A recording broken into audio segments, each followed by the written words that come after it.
In the previous video, we've discussed the ways in which H.P. Lovecraft describes ancient or primitive man and the evolution of this non-scientific supernatural understanding of the world. We had the beneficent elements of the supernatural gods and divinities that could bestow blessings on crops, harvests, and childbirth and the like. And you also had the malevolent forces of supernatural folklore, witches, goblins, these creatures that haunt the night and are responsible for curses. The weird tale as a genre, Lovecraft says, appeals to the same kind of hereditary, natural, biological inclinations that in our ancient ancestors led us to believe in these things.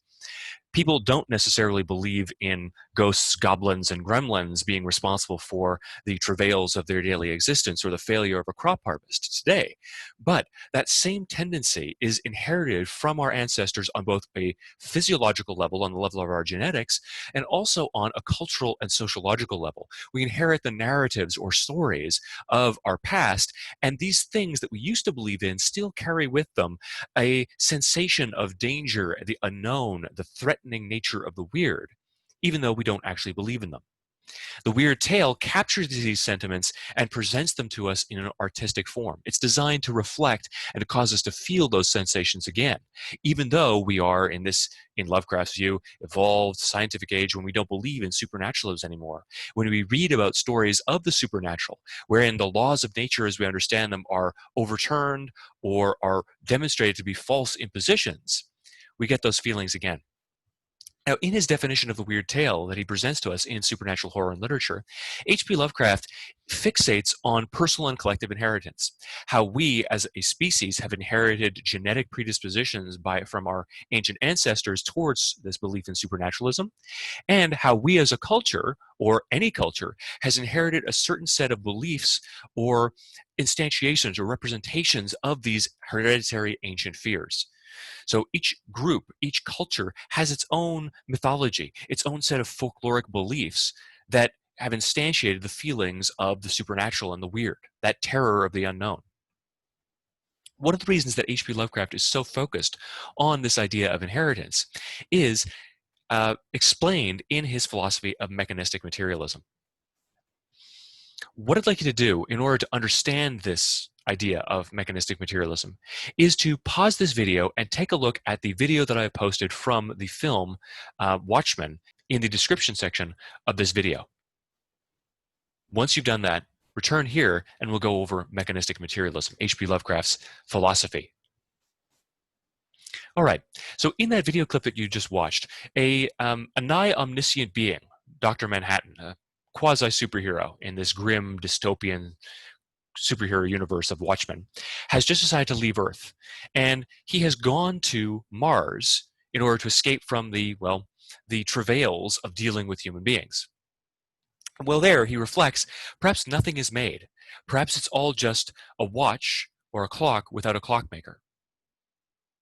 What he has to say about the nature of the universe and the nature of human beings as a result is a perfect encapsulation of H.P. Lovecraft's personal philosophy about the function of the universe, mechanistic materialism.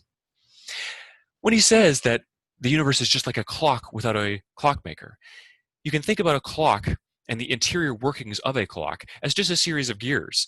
One gear turns, and in turn, the next gear moves along with it. It's all just a series of gears, one moving on to the next, creating this clockwork mechanism. There's no purpose, there's no intention. It's just one gear or cog turning the next one.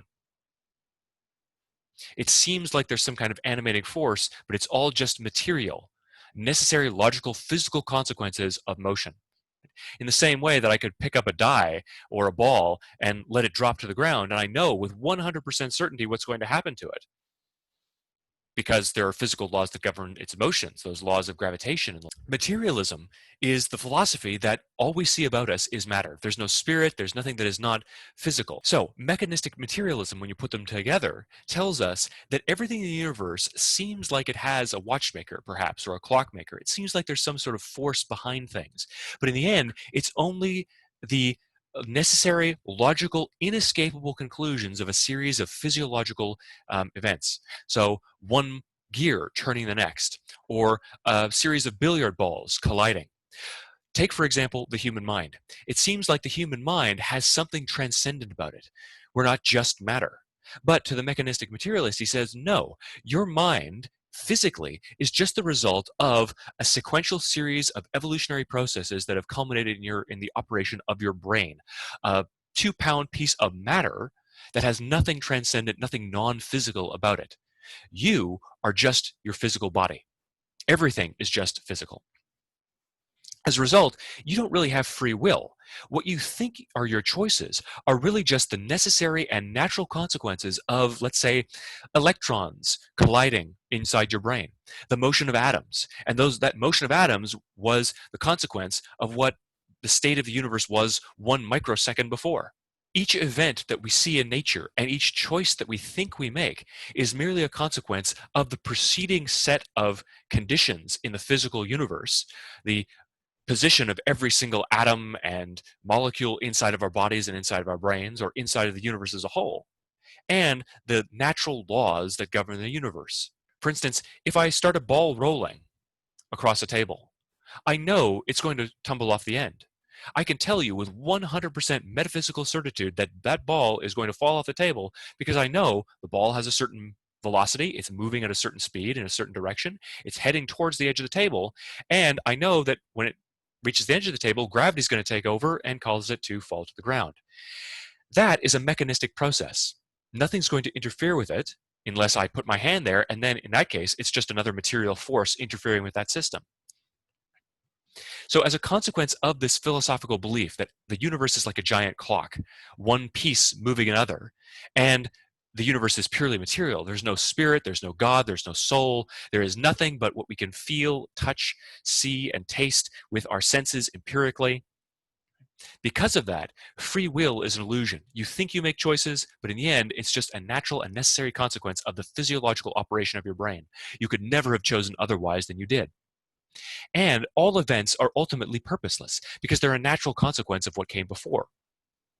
There's a non-existence of a spiritual realm. So Lovecraft is deeply atheistic, and his philosophy is such as well. He says that there is nothing beyond what we can physically see. So although the weird tale is oriented around the supernatural, the impossible, the spiritual, oftentimes, ghosts and goblins, vampires, and monsters from beyond mankind's most fevered imaginings, ultimately, there is no such thing. It's just fun to play pretend. And it preys upon, or it plays into, those natural inclinations and instincts that our ancient ancestors, who in Lovecraft's view just didn't know any better, had. Lovecraft's mechanistic materialism also has a denial of teleology, or divine purpose, in our existence. He says ultimately there is no purpose in existence. We're just a clock without a clockmaker. In turn, the universe is uncaring. There is no larger cosmic force or spirit or universal mind behind anything. It's just blind, random chance that led to the creation of a universe wherein everything that we do, everything that we see, from the motion of the planets to the motion of the atoms inside your brain that make you think that you're making choices, is just mechanical. In the next video, we're going to build on this concept of mechanistic materialism and then continue our review of H.P. Lovecraft's supernatural horror and literature in order to take a look at the kinds of tales that Lovecraft describes as being not weird, what things don't fall into the category of the weird, or what makes a tale not a weird story, and then we'll look at his sort of culminating definition of the genre of the weird tale.